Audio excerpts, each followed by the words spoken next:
With an election coming up in Alberta, there's a lot of chatter about who actually supports Premier Danielle Smith and the United Conservative Party. I think it's taken as kind of an axiom that it's the oil and gas industry that is where a lot of her support comes from. But it's important to remember that the oil and gas industry is not a monolith. There's the large integrated companies like the Suncors and Imperial Oils. There's the intermediates and the juniors. There's service companies. There's a finance component to it. There are all sorts of subsectors in there, and some of them are a little more politically active than others. As to which ones might be supporting Premier Smith and the UCP, I'm going to talk to Professor Keith Brownsey, who's a professor of political science at Mount Royal University. So welcome to the interview, Keith. Happy to be here, Markham. Now, as a general rule, we think of the oil and gas industry being politically friendly, financial supportive of conservative governments, not just the UCP. They were very supportive of the PC governments in the past, going all the way back to, well, I was going to say Peter Lougheed, but they weren't happy with Peter Lougheed all the time either. But nevertheless, we'll keep it current. What's your take on oil and gas's support for the UCP? Well, I think it's very much a mixed bag. I think we have the Explorers and Producers Association. These are the small to medium companies, people under 5,000 barrels a day.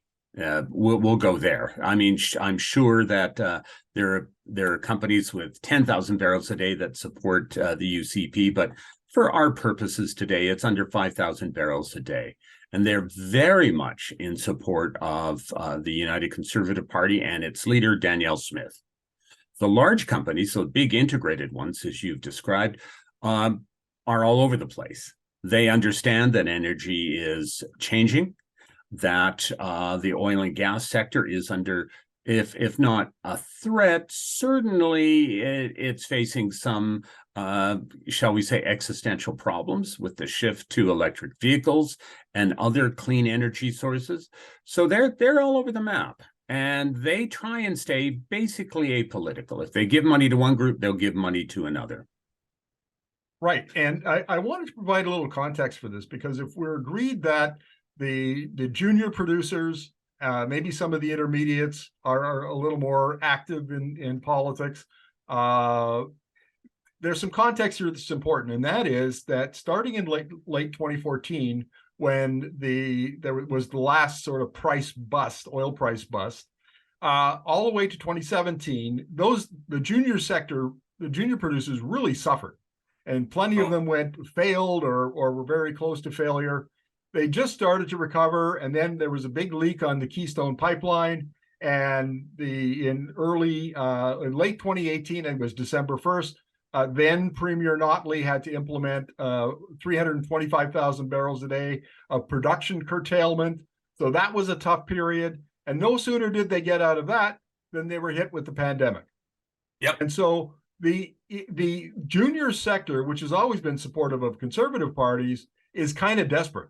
They've been decimated. And when you see Premier Smith introducing programs like the R-Star, which was going to give $20 billion to the industry to clean up old wells, it's that group that's talking in her ear.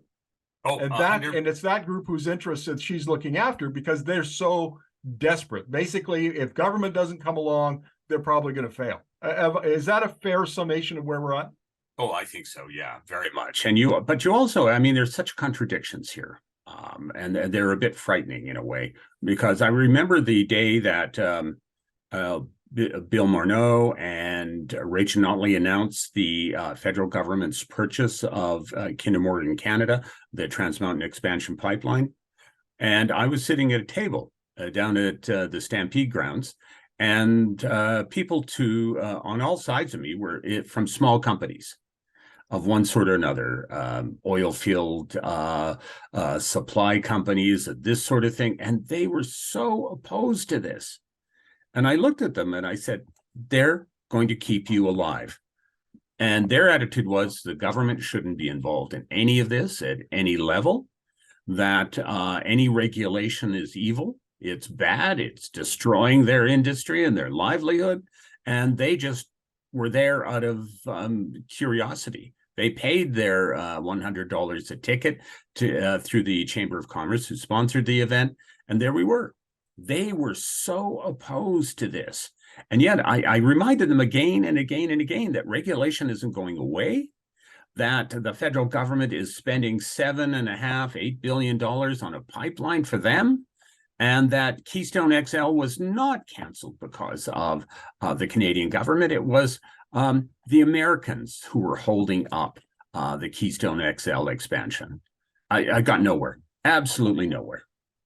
I've had similar conversations with folks in the industry, that part of the industry, and I think I could recount similar conversations. One thing I want to talk about, we've been doing a lot of work at Energy Media recently, since you brought up regulation, about the Alberta Energy Regulator and the extent to which it's both captured and corrupt. And, Yes. And one of the beneficiaries of the capture and the corruption is in fact this sector we're talking about, the juniors, because they are the least likely to pay their to not pay their municipal taxes. Remember, that was a big issue not too long ago. They are the ones who are most likely to cut corners in order to keep costs down. That sort of thing, and that kind of the UCP government has, according to my sources, made the regulator even less accountable than it used to be, and it wasn't very before. And it seems like, if I were a betting man, it would be because of this pressure from the junior sector to relieve it of red tape, relieve it of the cost of regulation. What would be your take? Pretty much similar. There's a proposal to spend $20 billion to clean up, and this is Alberta taxpayer money. And the right wing likes to use that phrase, Alberta taxpayer money, going to clean up orphan oil wells. They have a minister of regulation or red tape, and they want to cut every bit of red tape they want. And their opposition to the IAA, the Impact Assessment Act, the old Bill C-69, is visceral. They are doing everything they can to have the courts overturn the IAA. Now, my legal sources and people who are familiar with these legal issues say there's no way that's going to happen, but you never know.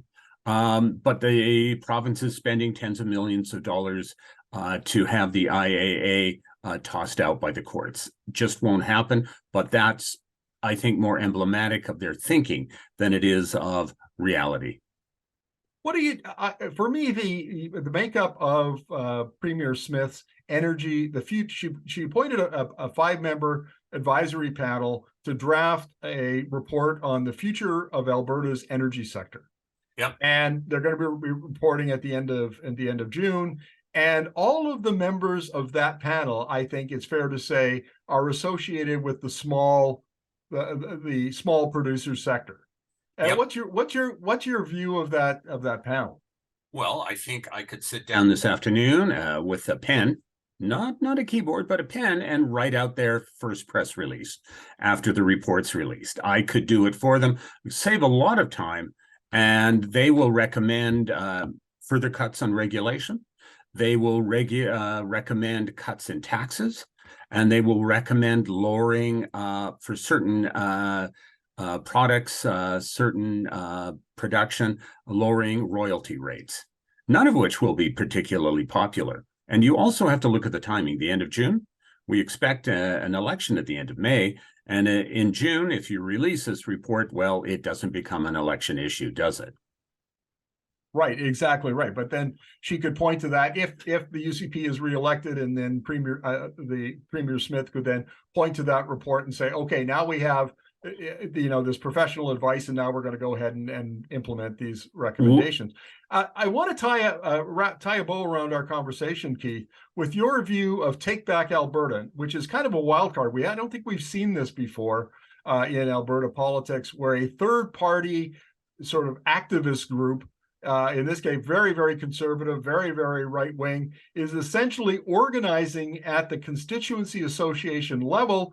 They're very supportive of Premier Smith, and they're basically taking over the constituency associations and with a goal of influencing the government's agenda.